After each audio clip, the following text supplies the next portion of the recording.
was thinking, I don't know how many of you guys are still watching my Get Ready With Me videos, but if you are, you probably are a true supporter and fan, and you might have seen my old practice videos where I was basically known for chastising myself.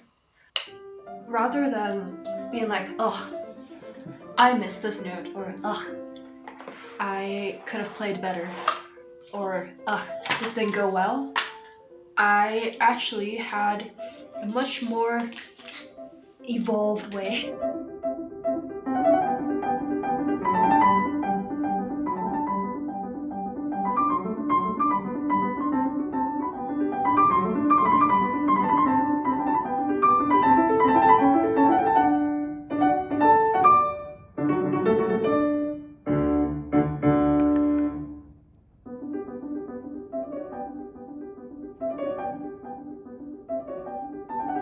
May something. May 17th? 16th? I think today's 17th. Nature has been on my mind, as in my next album, Nature, has been on my mind since the end of my US 3-date tour, which was end of April. It's mentally challenging for me, psychologically and emotionally challenging for me because I'm about to play an album.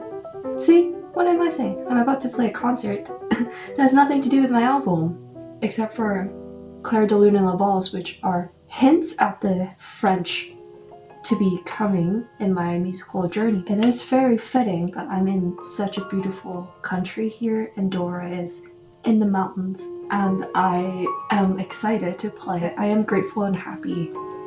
Today, it's still very much last album, the Schumann album. It's much more angsty, much more existential, much more personal about my own piano journey, whereas Nature is meant to be more universal.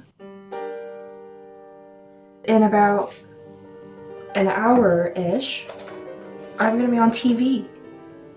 I need to wake up because my voice, you guys get the special voice. Because I put so much thought and just personal energy into curating and creating the programs for the solo stuff, that is what's mentally challenging. It's not mentally challenging if I were to play a concerto today, because it's less personal and it's shorter. A concerto is like half an hour maximum, except for Brahms. Solo programs, the performance itself, it's 2 hours, 80 minutes of music.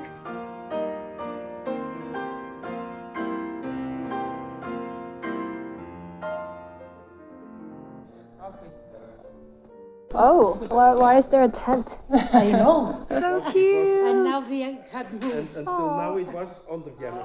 Ah, okay. So it had a blanket, a little cover.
That was the last time that I played definitely Schumann Kinderziehen for a while, and the Sonata number 2.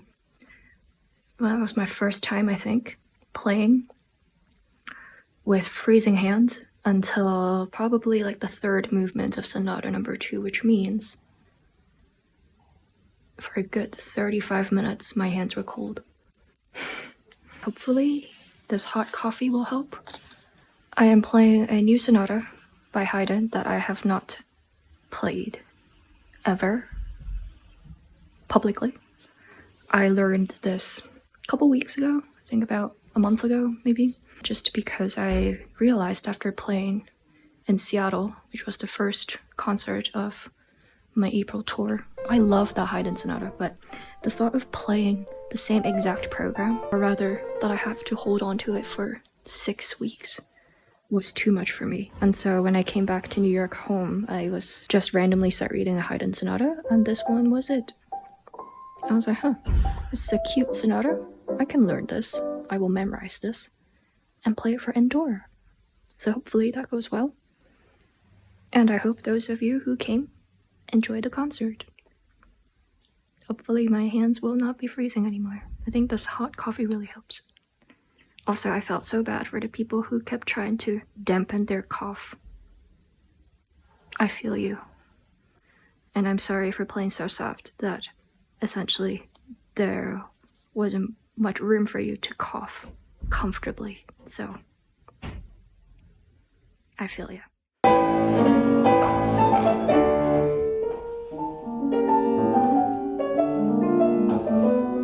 So turns out I can learn a Haydn sonata in a month. Actually less than a month.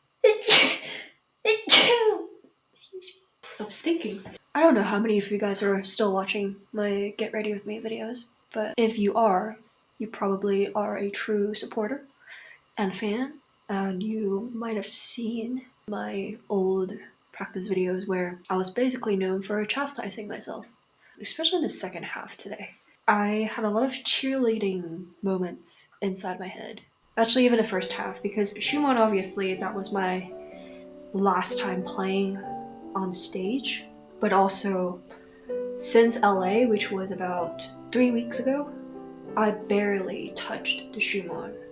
I was working on my nature album, my French album. It's just very different era, very different vibe, and I just was not going to play Schumann in the middle of brainstorming. I have to be in a particular mental space to be thinking of ideas of how things look for the next album. So I then, though, had to really tell myself in the middle of playing a lot of times, trust yourself, because I have played it quite a few times on stage, both of the pieces, especially the Kinderziehen.